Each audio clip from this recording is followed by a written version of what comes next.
Did the West Tigers just blow their one and only shot at making the top 8 this year? I don't think so. I am going to be breaking down why I've come to that conclusion, how this game against the Storm was definitely an upset, but a learning thing, something we can grow from, and will just only be a speed bump along the road, and why I genuinely think we will finish top 8 this year. So if you're with me and want to break down all of last night, make sure you stick around to the end of this video, because my name is Geordie, and I'm a diehard Tigers fan, and it would mean the world to me if you like and subscribe to this channel.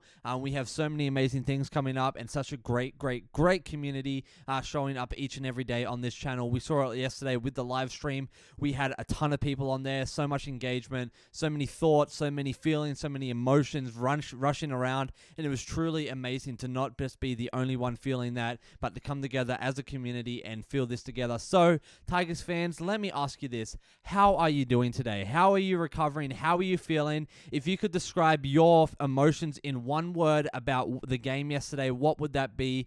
Mine is disappointed. And the reason I say that is we've seen what they can do. We've seen what our boys can do when we come together.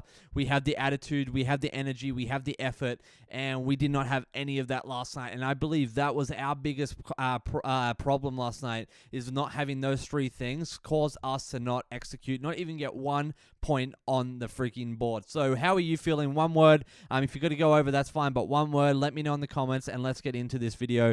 So as you know, last night was absolutely brutal to say the least. They held the ball 56% of the time, and the 44% we did hold the ball was just not great. We didn't see any energy, any effort. People would drop in, trip in, just making silly passes, knock-ons, things like that. There was just something was just off, and I can't put my finger on it. There was no unity across the team. We had individuals trying to play up, trying to play more fancy, but we just needed to play eyes up, simple footy with a little bit of flair, but we were doing quite the opposite, and honestly, that led to them having the most time in possession, in my opinion. We only had a 72% completion rate, because when we did have the ball and we did make things happen, nothing actually came of it, though. Yeah, we could make a set of 6, a set of 5, or whatever you want to call it, but we could not put a try on the board. We could not make many line breaks. I don't even think we only made 1 line break yesterday, and that to me is super disappointing. Like, all runs, they had 203, we had 151. We didn't even see people like Terrell May or like Jareem Buller making huge runs, and that to me is so disappointing, because they are normally stars of the show. And honestly, Jareem Buller and Terrell May and Royce Hunt were like the only people that were actually putting their body on the line, giving 110%. And honestly, Brent Naden as well. He came out and he freaking took the names, and he actually gave his all. He has some great saves, some great tackles, some great attacking. Like, he honestly was one of the standouts to me, along with Jareem Buller. So yeah, I don't know. It was just really weird the way that we just weren't unified last night. We had Galvin trying to overstep, doing his thing, but at the same time, it wasn't working on attack or defense. Defensively, he looked like he didn't want to take a freaking hit, and that was concerning to me, because he's worth, what, 5 or 6 million, he says, but he can't even execute against the best team in the comp. Luai was definitely trying to steer the ship, but I believe like the team as a whole couldn't come up to him, because there was just something just disjointed across the whole field. Would you guys agree with me? What are your thoughts on all of that? And I know I'm not the only one feeling that. I've seen it all over the media. It was all over the live stream last night.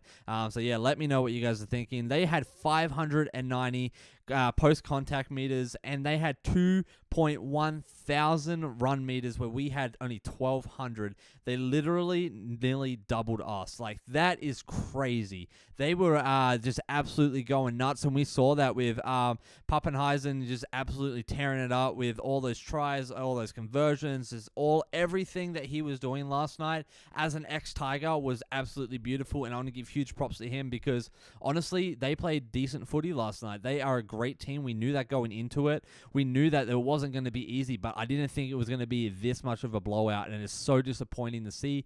Even Benji Marshall said, like, this is disappointing. I expected more. Like, we expected to go out and like actually do something, but that did not happen, and that to me is concerning. And a lot of people are like making Benji cop the blame for this. Yes, he's a coach, he's a leader, whatever, but this isn't Benji's problem, guys. And if you're with me, listen in, like, because people are saying Benji needed to be a better leader, he needs to train them better. Benji actually knows how to play footy. He is literally one of the best of the best. He's a GOAT when it comes to rugby league, and he knows how to play footy, especially against the Storm. Like, if he was playing, I think it would have been a whole different story. And Benji can only do so much to pump up the boys, to inspire the boys, and to get up, like put a fire up their butt. But they have to go out. They have to execute, and we did not do that last night. They did not have the energy. They did not have the effort. They did not have the attitude or the mindset to go out and win. Or I should say, let alone go out and put points on the board. They just did not have that, and that is not Benji's fault. That is a team fault. You know, Benji, I guarantee he did everything he could do to make sure that they needed to have their arsenals full and their tool belts full, but they just couldn't execute. And across the board, it was just mumbo jumbo everywhere. It just drop balls, knock on. It was just bleh. I don't want to ever watch something like that again. And I know going up against the Rabbitohs next weekend, we will bounce back from this. I know the boys won't want to put something like this on again, but I don't know if Lachlan Galvin should be in again. I believe that we should shift some things around. So if you're with me with that, let me know in the comments who you would put in the halves. This is what I'm thinking. We either put Heath Mason in the halves, get Lockie out, cool, call it good. Or we can put someone like Uppy in, bring Talon the Silver on for Uppy, call that good. We could move Galvin to the center, put Adam Dewey in fullback, Jareem Buller into the half. That would work as well. What do you think of all of that? Should we be moving Galvin around, or do you think that's only going to make things worse and kind of put him in a headspace where it's like, well, I'm not the star half anymore. I'm not going to commit, and I'm not going to do anything else. Because if that's the case, I think we just get rid of him on the lineup altogether, and we just put Heath Mason on, let that bloke have a little bit of time, because he is phenomenal and he honestly is ready to take on the NRL. They had 51 tackle breaks. We only had 20 defensively. They were pretty good. Like, they shows they actually did really well defensively. For us though, so many lapses, and it was disappointing to see. I was saying all week that, like, we have to defensively be, like, locked in. That will win the game. That will stop any points from coming through, and we did not do that. There was, like, maybe 1, 2, 3 times at most where defensively we were starting to turn it on and things were starting to, like, shut down, and that's when we started to see a little bit of momentum, but then it would just, like, taper right off, and then we're back to square one throughout the whole game. This wasn't just like a classic Tigers second half like meltdown. This was a full 80 meltdown, and that to me is super concerning, super disappointing, but at the same time gives me a little bit of hope that, hey, I know the boys won't want to feel this feeling again, and that we will actually see something great come out of this, you know. So yeah, as we move on, offloads, they had 18, we had 11, which I honestly give some credit there. We did have a few offloads, and that I think was absolutely amazing. Passing wise, we were passing the ball a lot. We were trying to get it across the field. There was some great moments there. Unfortunately, Tito just couldn't catch the ball a few times, but also there was some pretty nasty passes, so it all goes hand in hand. They definitely had, you know, what they're running circles around us with that 30 dummy. We only had 4. Kicking wise, they had a lot more meters than we did. They forced 2 dropouts, and they scored off one of those, which was super disheartening as a fan. And then, yeah, I don't know. It's just, man, so many different things in that game. Defensively, though, they did come out on top, close to 90%. We were definitely trending towards 80% there. If the game would have kept going, it would have been just an absolute bloodbath. Missed tackles, we had 51, and that's what I mean. Defensively, that's where so many of those points came from, was us not being ready to make tackles, but also committing to the tackles. I know Seyfarth took a nasty hit, but he also wasn't looking good either on the field yesterday. Same thing with like Lachlan Galvin. He just didn't look like he wanted to be there. He didn't look like he wanted to play. He didn't look like he wanted to commit. And I am so sorry that this is not a video of positivity. This is a video of speaking the truth, because, like, we need to change this. This has to change. We cannot do this again. And I know Stuff Toa is out, Jarrell was out, and Jackie Bird was out, which is unfortunate. But at the same time, we should be able to pull 6 points off. We should be able to pull at least 4 points off, or even a field goal, but we weren't able to do any of that, and something just was off last night, and that to me is super concerning. But like I've said before, we are something is giving us a bit of hope and confidence that, hey, we won't want to do that again. And I know Benji is going to be on them so hard this week at training. There's going to be not 1 minute that they aren't training hard, and I think that is what we need. We need to make sure they go through the ringer this week to realize that, hey, we need to win. Like, Yeah, it's just crazy. How are you guys feeling? Like, so far in this video, how are you feeling of everything I'm saying? Am I on the right track? Are you kind of feeling something different? Please let me know all your thoughts, good, bad, and ugly, because I am super, super curious to see how everyone is feeling. We definitely had some errors as well, that things that we could control, but we didn't, and that to me also we needed to be better at. So as we look at our ladder, we are no longer top 8, guys, and that is super disheartening, but we are close. We are at 10. That is still something to be proud of. Normally, we would be down here with Eels or Panthers, right? We're at 10. That's not bad. We're going up against the Rabbitohs next weekend. I truly, truly believe we can take them if we play good footy. We can take them on. We can win if we play good footy. I know I said that kind of about the Storm. They are a top-tier team. I knew it was going to be extremely tough. I knew that it was going to be a bloodbath one way or another. But the Rabbitohs, I genuinely believe if we can come together, be unified, have the attitude and effort, that will give us success. We will come out on top.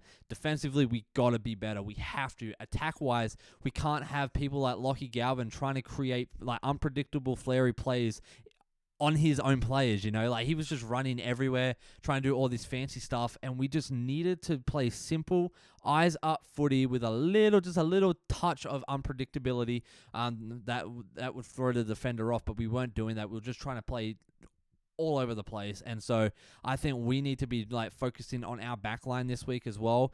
We need to figure out, Benji needs to figure out, hey, is Lachlan Galvin the guy for this week? If you're up to me, I don't think so.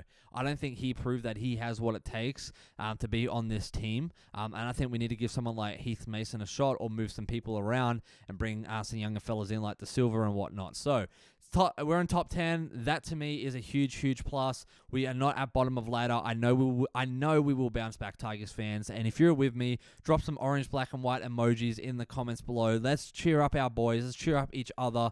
Let each other know how we're feeling. Get the discussion started, because we are not alone in this. And trust me when I say this, it really is a great year to be a Tigers fan. I truly mean that from the bottom of my heart.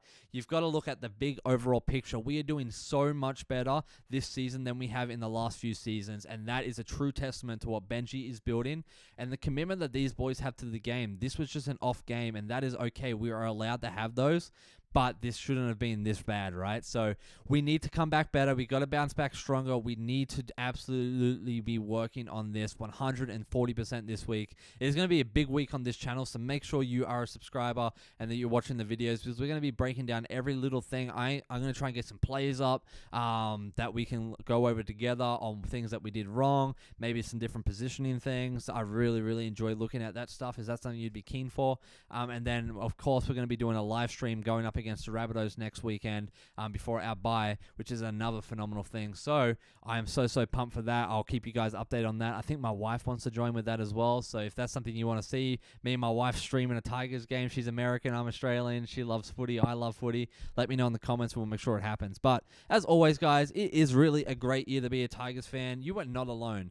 We are in this together. Please, please, please drop your thoughts, comments, concerns, emotions, anything you want in the comments below. There's a ton of stuff in the description, so make sure you dig into that. And I really do appreciate every single one of you guys here. And guys, you are really the legends here. You are the reason this club keeps moving forward. We are the reason that this club has something to believe in. And so we have so much to dream big about this year, because we are just absolutely riding a wave of West Tigers, and I am so pumped. So as always, you guys are legends. Make sure you take it easy and take care of yourself.